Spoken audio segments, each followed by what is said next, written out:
వస్తువుగా చేసుకున్నారు. అంటే దేవుడు మనల్ని ఎలా పరిశుద్ధులుగా చేసుకున్నాడు.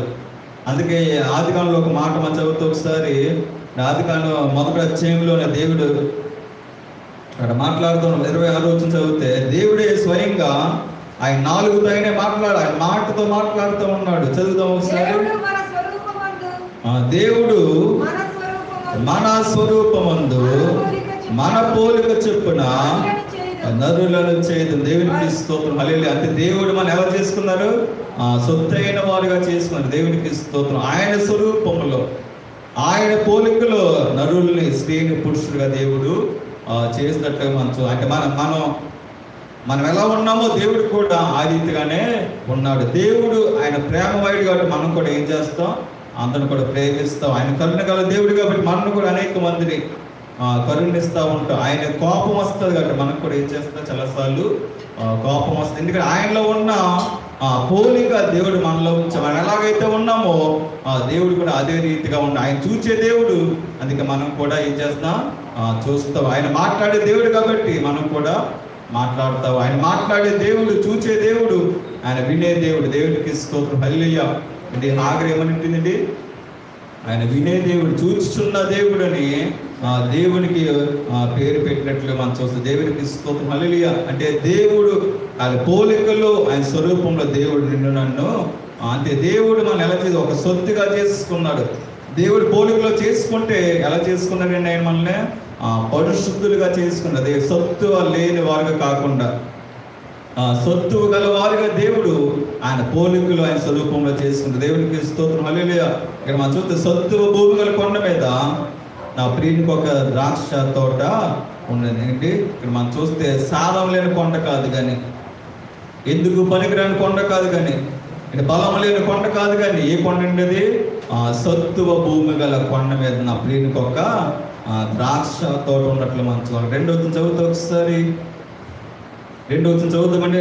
యెషయా 5వ అధ్యాయం 2వ వచనం చదివితే, ఆయన దాన్ని బాగుగా త్రవ్వి రాళ్ళని ఏరి అందులో శ్రేష్టమైన తీగలు ఏం చేశారండి?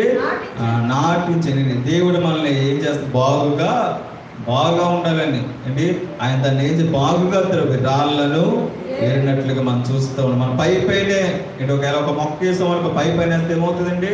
చచ్చిపోతుంది. ఎందుకు? గట్టిగా ఎండ కాసిన, గట్టిగా వర్షం వచ్చిన, గట్టిగా గాలి వేస్తే ఏమైపోతే లోతుగా లేకపోతే వేరు లోతుగా లేకపోతే ఆ ఒక మొక్క యొక్క వేర్లు లోతుగా లేకపోతే ఏమైపోతే చచ్చిపోతే, లేకపోతే అది పడిపోతూ ఉంటుంది. దేవుడి వాక్యం అసలు ఆయన మనల్ని ఏం చేస్తారు?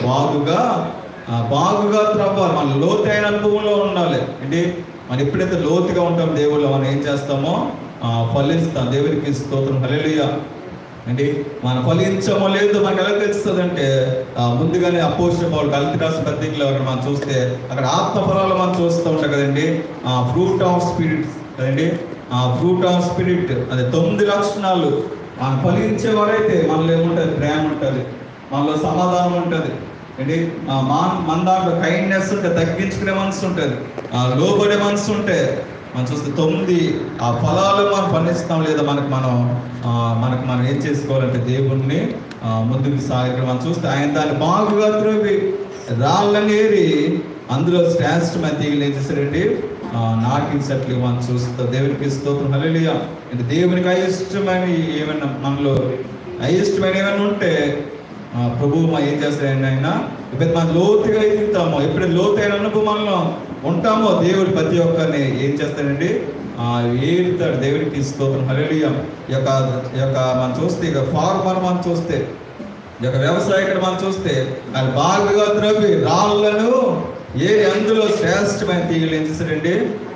నాటించట్టు. అంటే ఆ ద్రాక్ష వాళ్ళకి ఏ రాయి కూడా తగలకుండా అండి, ఆ వేళ్ళకి రాయి తగిలి అది ఫలించదేమని అది లోతుగా త్రవ్వి ఏ రాయి కూడా దాన్ని తగలకుండా ఆ రాళ్ళన్నీ కూడా ఏరినట్లుగా మనం చూస్తున్నాం. అంటే ఎక్కువ ఫలించాలి, అభివృద్ధి పొందాలని ఎంతో జాగ్రత్త కలిగి ఆ ద్రాక్ష తోటను ఏం చేస్తున్నాడండి?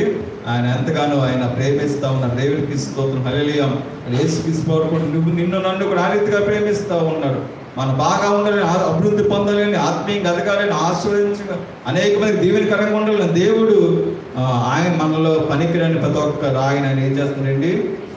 ఎందుకంటే మనం దీవించబడాలని, అనేక మందికి ఆశీర్వాదకరంగా ఉన్న దేవునికి మంచి